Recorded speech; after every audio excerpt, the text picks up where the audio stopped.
왜 해석을 해야 되는가? 제가 근본적 변화를 가져오는 도전적 성경 읽기. 왜 근본적 변화를 받아야 되는가? 근본적 변화를 받기 위해서 도전적 성경 읽기를 해야 되는데 도전적 성경 읽기는 뭔가? 저는 그것을 해석이라고 봤어요. 공부가 아니고. 그래서 왜 해석해야 되는가? 여전히 해석을 성도들이 해야 된다 그러면은 부정적 아니면 반부정 반긍정 절대 긍정을 하고 들어오는 분들이 많지가 않아요. 근데 다행히 우리 교회 담임 목사님은 해석에 관해서 오케이. 그 부분에 또 자기도 억셉트 한다 그러시더라고요. 그래서 감사했어요. 자, 근본적 변화. 제가 골로새서를 말씀드리면서 중요한 걸 이사와 연결시키면서 우리가 속는다는 얘기를 했죠. 그죠? 속지 않기 위해서 진짜를 알아야 된다는 말씀을 드렸어요. 저는 처음에 교회 와서 그런 마음이 들었어요. 다 부인하고 저 자식 다 버리고 나를 따르라고 했는데 기분이 상당히 안 좋았어요. 아니 저 자식까지 다 버리고 주님을 따르는 그런 이 말이 됩니까? 여러분들은 그런 생각 안 했죠? 저는 그게 상당히 받아들이기가 힘들었어요. 왜 부모 자식 다 버리고 주님이 따라오라 그럴까? 뭐 도대체.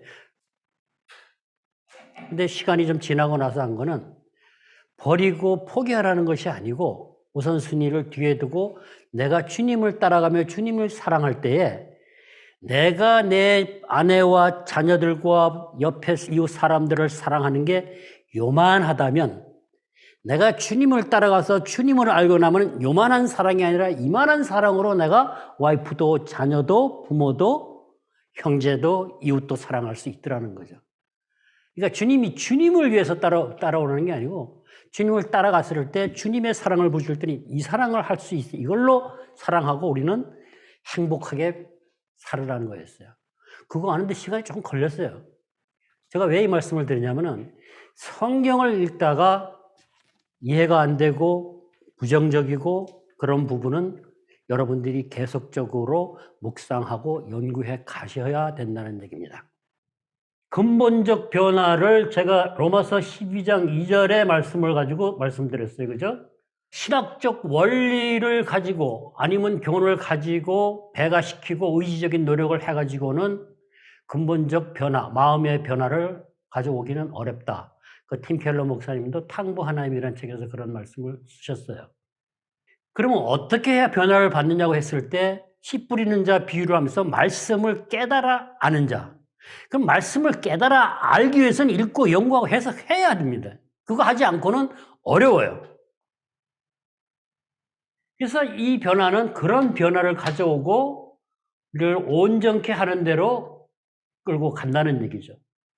그 변화의 과정을 여러분들이 잘 이렇게 찾으신 것이 위의 것을 찾으라 우리 생명이 예수님과 함께 하나님 안에 숨겨져 있으니 위의 것을 찾고 땅에 있는 지체를 죽이고 벗어라. 그리고 새 옷을 입어라. 그리고 하나님의 형상으로 회복돼서 사랑으로 평강이 우리를 주장하고 살아가라는 얘기예요. 그게 골로새서였어요. 이렇게 하는 과정을 요한복음 15장에서는 하나님은 농부요 나는 가지요 나는 나무요 너는 가지라고 했을 때 이 가지가 나무에 붙어서 성령의 열매를 맺어가는데 그렇게 풍성한 삶을 살기 위해서 결국은 변화라는 게 필요하다는 거였어요. 결국은 열매 맺기 위해서. 그러면 열매 맺는 것이 정말 좋은가? 세상에 어떤 것도 우리가 세상의 물질이나 모든 어떤 것도 우리 안에면을 채울 수가 없다 그럽니다. 욕망은 채워지지 않는 거라 그러죠. 그죠? 그리고 항상 안정되어 있는 것 같아도 불안하고 두렵고 염려되고 하는 그런 많은 것들. 그런 것들을 전부 삶의 모든 문제가 결국 어디에 있느냐? 예수 안에 있다는 겁니다. 삶의 어렵고 힘든 환난의 모든 문제, 자잘한 것부터 큰 것까지 전부 다 예수 그리스도의 사랑 안에서 답이 나온답니다. 그래서 우리는 이 과정을 통해서 사랑을 경험해야 된다는 겁니다. 그러면 그 사랑을 통해서 우리가 뭘 하느냐? 디모데후서에서 이렇게 얘기했어요. 구원에 이르는 지혜가 있어서 온전케 해서 모든 선한 일을 행할 수 있는 능력을 부여한다 그랬어요.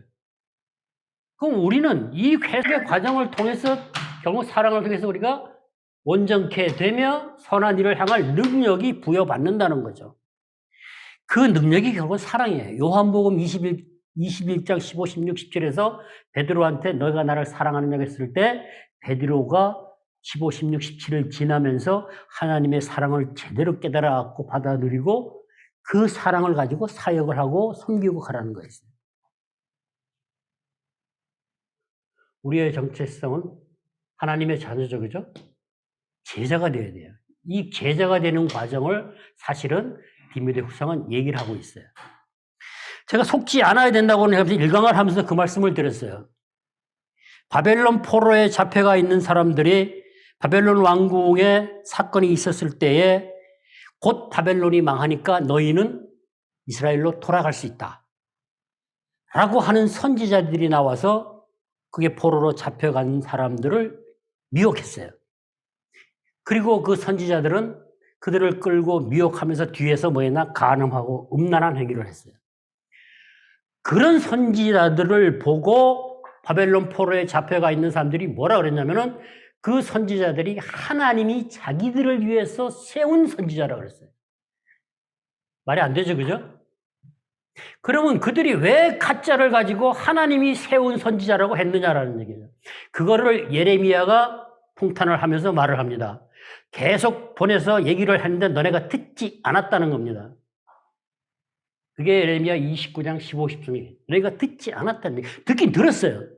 70년 포로로 가서 생활하다가 거기서 번성하고 그들을 귀하다가 돌아오게 한다 그랬어요. 그 의미는 몰랐어요. 그래서 가짜한테 속는 거예요. 그래서 예레미야가 듣지 않았다는 의미를 모르고 들었다는 얘기예요. 그러니까 우리가 말씀을 읽고 연구하는데 공부는 하는데 의미가 뭔지 모르고 내가 그냥 읽기만 하면은 밖에 가서 이단이든 누가 살짝 유해이지든 보시면 누가 속여도 말만 하면 넘어간다는 얘기예요. 그래서 그냥 읽으면 안 돼요. 성경이 분명히 무슨 의미로 하나님이 무슨 얘기를 하기 위해서 이렇게 하셨는지를 우리는 알아야 된다는 얘기입니다. 그것을 칭찬한 게 바울이 사도행전에서 베레아 사람들은 신사적에서 하나님의 말씀으로 받아서 상고했다 그랬어요. 성경 안에서 상고했다. 거짓 선지자들, 많은 선지자, 하여튼 수많은, 지금으로 말하면 교사, 목사 와서 뭐하는 얘기를 하는데, 일단 하나님의 말씀으로 전한다는 거 받아가지고 성경 안에서 이게 진짜지, 가짜인지, 그러한가 해서 상고했다 그랬어요. 같이 모여서. 우리는 이거를 반드시 해야 됩니다. 안 그러면은 엉터리 설교, 가짜 얘기를 미혹당해서 우리는 속아요. 그러면 우리 신앙이 안 만들어지죠, 그죠? 우리는 결국은 거기 속아 넘어가면 하나님의 자녀로 제자로 살아가는 게 아니라 다시 죄의 종로로 타면서 사탄의 졸개가 돼서 살아갈 수밖에 없다. 그래서 이거 반드시 필요하다는 얘기예요.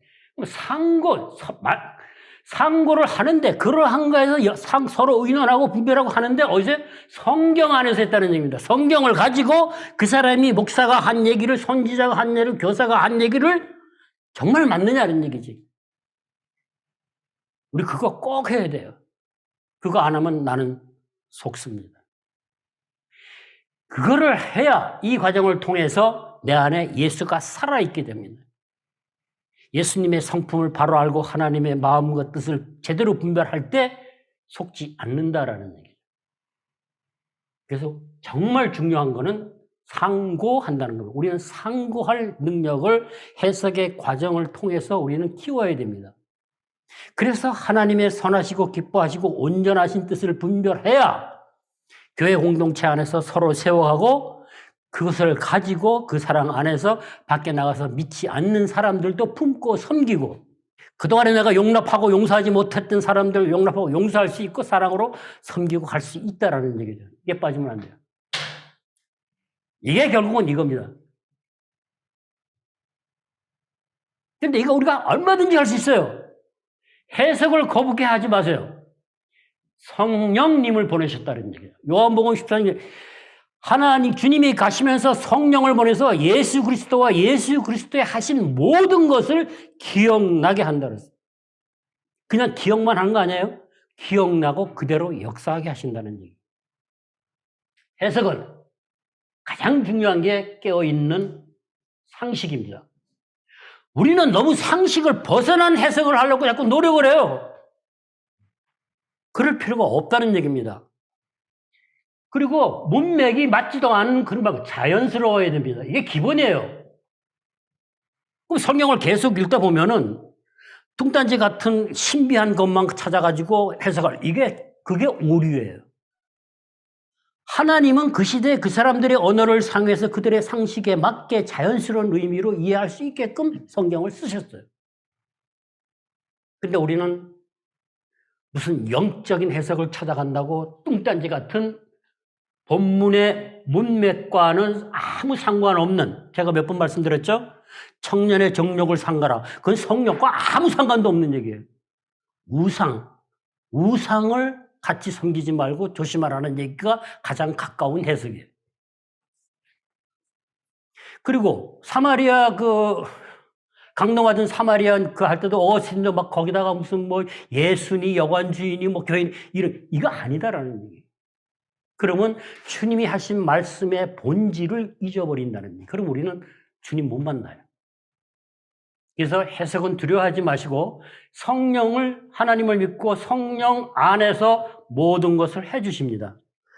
성령 안에서 해주시는데 시편은 여러분들이 인간이 하나님한테 올리는 기도, 반원, 주로 이제 그런 거죠. 그죠? 그렇게 알고 있어요. 근데 어떻게 그게 하나님의 말씀이 됐을까요? 인간이 하나님한테. 아니에요. 모든 성경은 하나님의 된 것이고 하나님의 말씀이 메시지가 그 안에 들어있습니다. 그러니까 시는 시로 읽어라 이러면 안 돼요. 시이기 때문에 함축된 의미와 비유하고 이런 것들이 많으니까 좀 더 신경을 써서 비교한 대상을 정확히 알아가면서 그 안에서 하나님이 무슨 얘기를 하는지를 우리는 들을 수 있어야 돼요. 그냥 시를 시로 읽어라. 그러면 아무것도 안 돼. 제가 예수를 믿고 2년쯤 됐을 때 기도를 잘 못하니까 찬양을 하는데 눈물 콧물 다 섞어가면서 그 찬양을 가지고 계속 부르더라고요. 세월이 좀 지나고 나서 알았어요. 찬양은 곡조 있는 기도다. 내가 표현하지 못하고 있는 속의 내용들을 찬양의 가사를 통해서 고백하게 하고 기도를 받으시더라. 시편 똑같아요. 시편의 시를 지금 우리가 하는 51편, 여러분들이 많이 하는 23편, 1편, 그것을 외워서 묵상하면서 노래하는 식으로 중얼중얼하고 계속 하는데 그 안의 내용을 바르게 알고 하면 뭐가 돼요?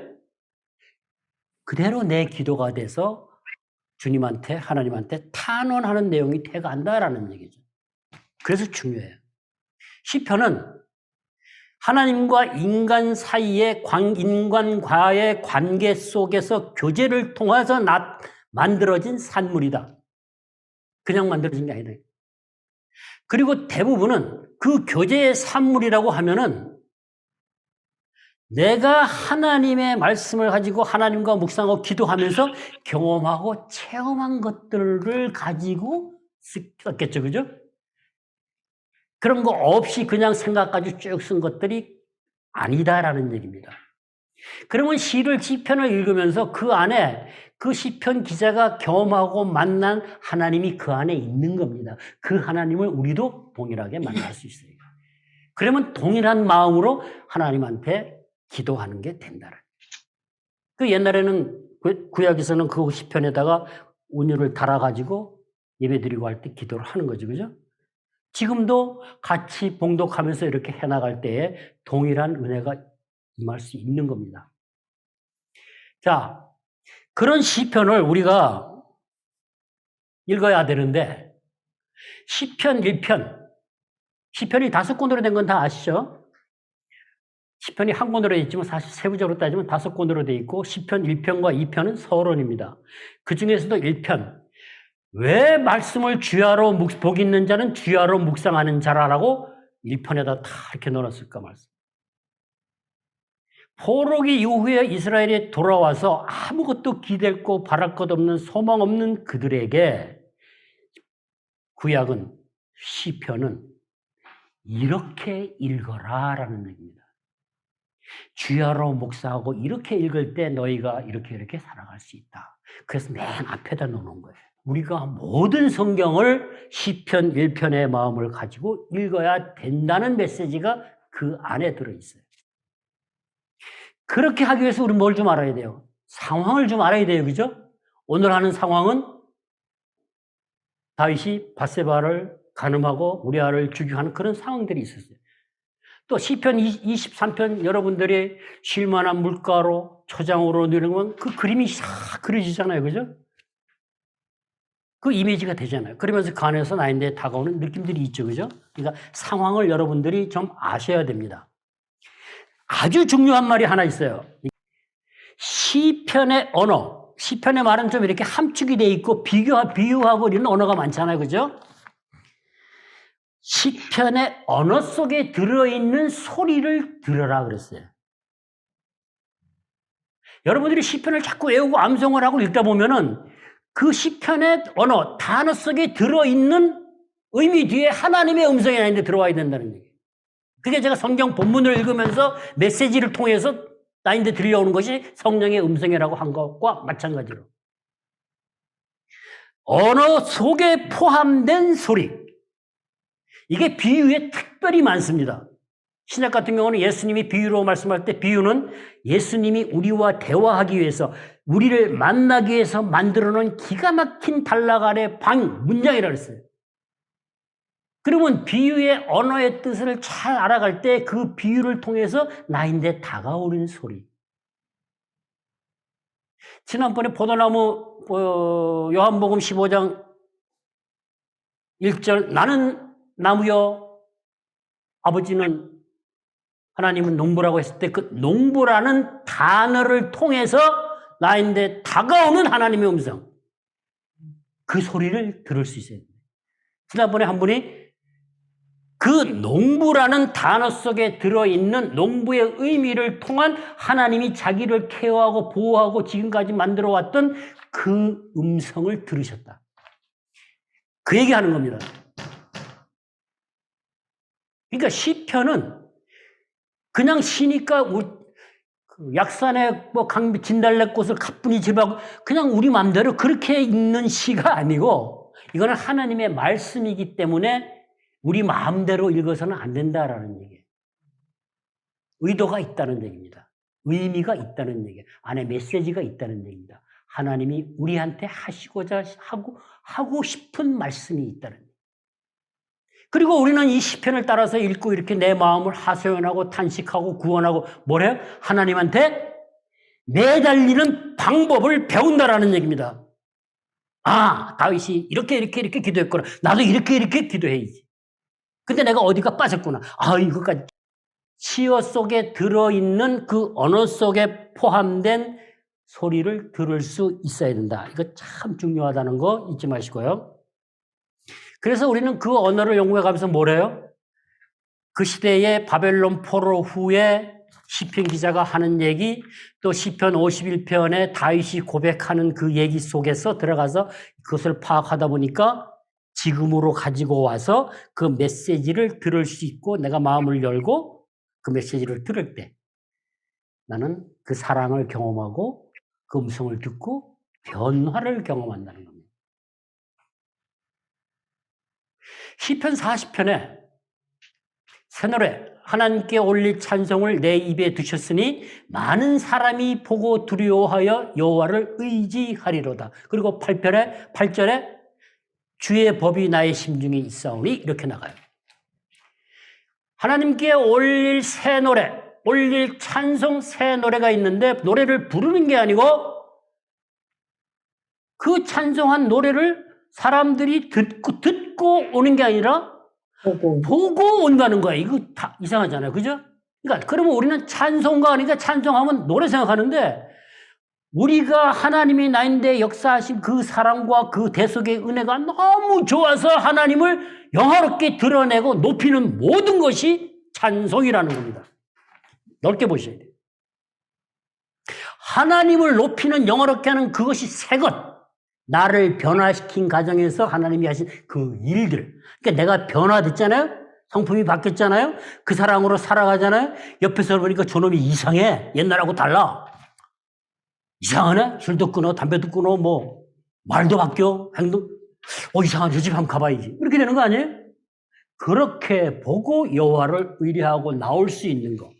그것이 다윗의 고백이 말씀을 통해서 삶을 변화시키고 다윗이 변화되는 과정. 사울이 그렇게 죽이려고 했음에도 불구하고 또 다윗이 죽일 수 있는 기회가 있는데도 안 죽였잖아요. 그걸 부하들은 보고 배우는 겁니다. 그러니까 우리도 우리의 삶을 통해서 믿지 않는 자들이 보고 느껴야 되는 거예요. 그리고 교회로 와. 하나님을 믿으려고 와야 돼요.